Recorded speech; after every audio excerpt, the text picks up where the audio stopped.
2022년 9월 11일 연중제 24주일 숨결이 되는 양식. 떼어놓을 수 없는 사랑의 눈길. 중추 가절. 가을 한가운데의 추석 명절을 지나 더욱 깊어갈 가을의 초엽에 조상의 은덕과 부모의 삶에 대해 돌아보셨겠지요.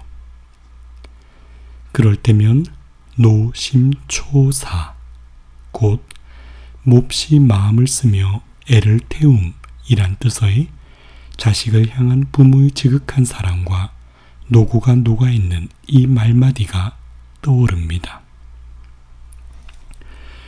이 세상에 태어나 자기 자신의 꿈을 그리던 삶의 자리에 자식이 들어차는 순간부터 부모라는 이름을 얻고 그 전까지와는 다른 삶이 될 만큼 중심이 바뀌는 체험들을 해 오셨을 테니까요. 삶의 의욕이 자기 자신을 구심점으로 하여 설정되던 방향으로부터 사랑의 대상이 되는 이를 향해 내어주고자 하는 외향성으로 전환되는 시점이 부모가 되는 때부터라 했었지요. 그것은 자연스레 우러나는 사랑이 번져 나오는 인간의 선천적 본성이면서 동시에 사랑하는 이가 행복하기를 바라기에 더 좋은 것을 내어주고픈 책임감을 더해주는 변화이기도 하지요. 책임감의 이면에는 사랑하는 이를 향한 고뇌가 담기는 법입니다. 자신을 닮아주기를 바라면서도 한편은 부족함을 비추어 보면서 자신을 닮지 않기를 바라는 모순된 바람마저 갖는 게 부모의 이중성이기 때문이지요. 무엇보다 세상에서 가장 좋은 가르침은 자기 자신의 삶이 보여주는 예라는 것을 알기에 부모는 스스로를 가다듬고 더 좋은 사람이 되어가야 할 과제가 주어집니다. 그러나 이때에 부모도 처음부터 자신들이 부모인 이가 없고 자식을 낳고 기르며 비로소 부모가 된 사람이기에 결코 완벽한 사람이 아니지요. 오히려 수많은 시행착오 속에서 넘어지고 아파하면서 자식과 함께 성장해 가고 성숙해 가야 하는 사람이라는 것을 깨달아 가지요. 이런 깨달음은 참으로 중요합니다. 우리도 여느 한 사람 예외 없이 하느님 앞에 서면 한없이 작은 사람이니까요. 완벽한 사람이어서가 아니라 완전한 하느님을 닮도록 창조된 사람이니까요. 부모는 자녀가 자신의 몸에서 난 사람이라 하더라도 결코 부모 스스로가 완벽하게 다듬어 낼 수 있는 소유물이 아니라는 것을 받아들여야 하는 것입니다. 오히려 부모는 하느님께로부터 먼저 받은 사랑을 통하여 자녀의 결핍되고 상처 입은 곳을 감싸며 채워줄 수 있도록 불린 협조자라는 것을 꼭 가슴에 품어야지요. 이때 부모도 자신의 성장 과정에서 지녔던 사랑에 대한 목마름과 간절한 바람들을 되돌아보면서 자녀를 향한 연민과 사랑으로 다가서야 한답니다.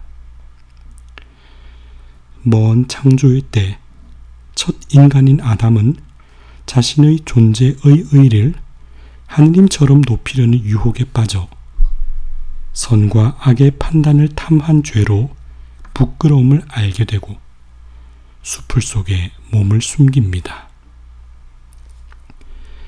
그때 주님께서는 아담을 찾아 나서시며 너 어디 있느냐 하고 물으셨지요. 주님의 물음은 아담이 숨은 장소를 찾는 것이 아니셨지요.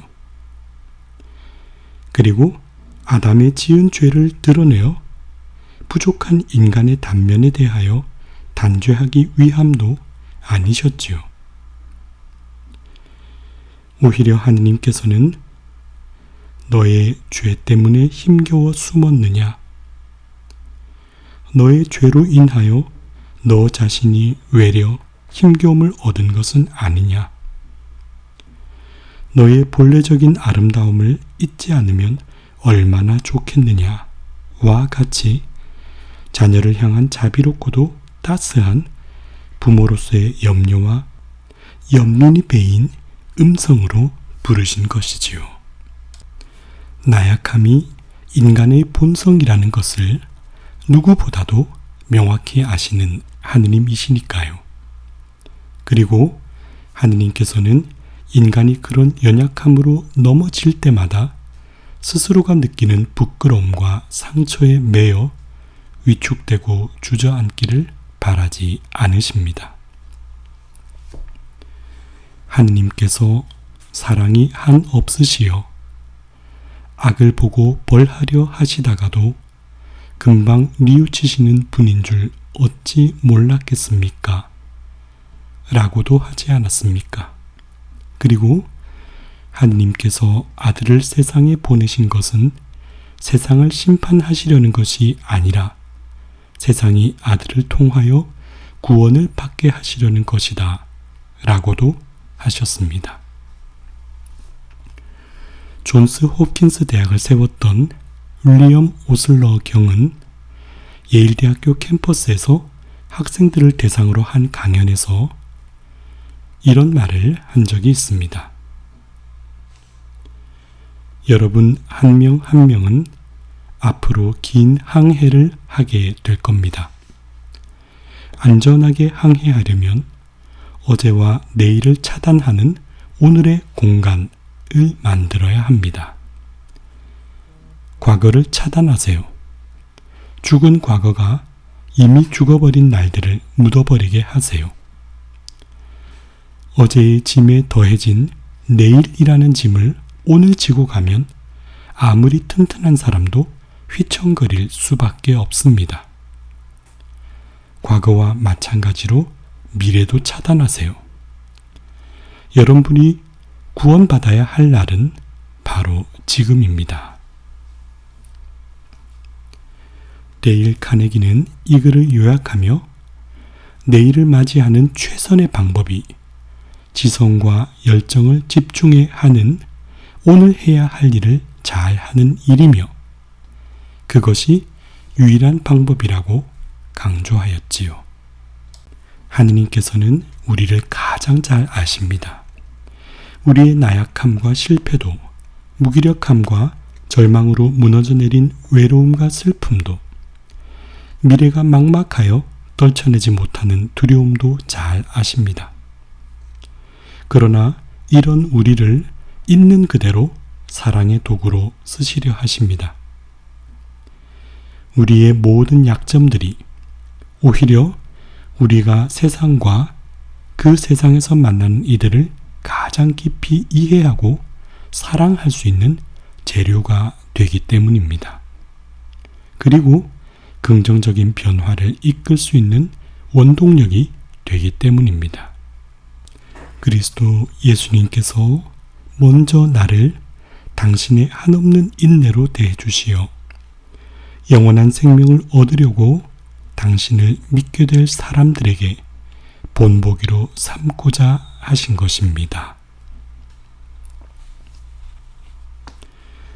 우리가 수없이 묵상해 온 오늘 복음에 소개된 잃어버린 아들에 대한 비유는 그런 자비로운 하느님의 사랑을 여실히 보여줍니다.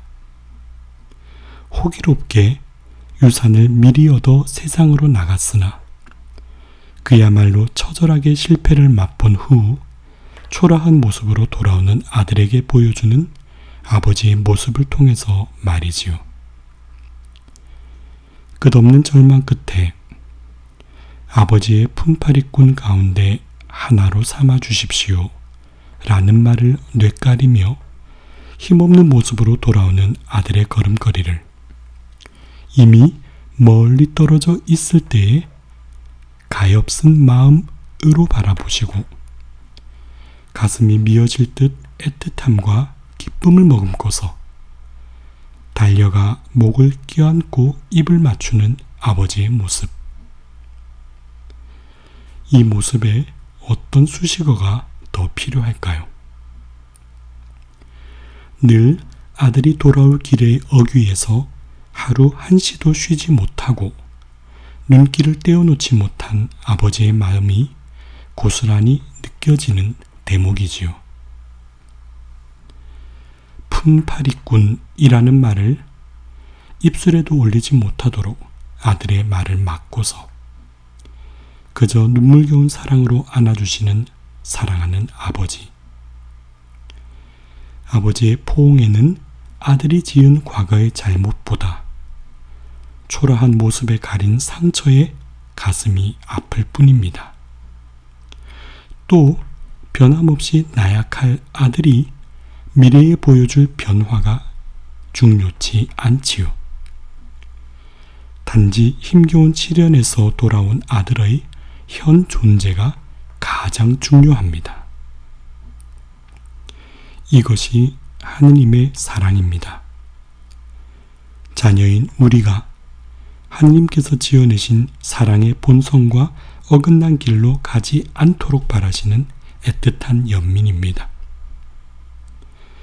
우리가 주님께서 바라시는 기쁨과 생명의 길 위에 서 있을 때 가장 행복할 걸 아시기 때문입니다.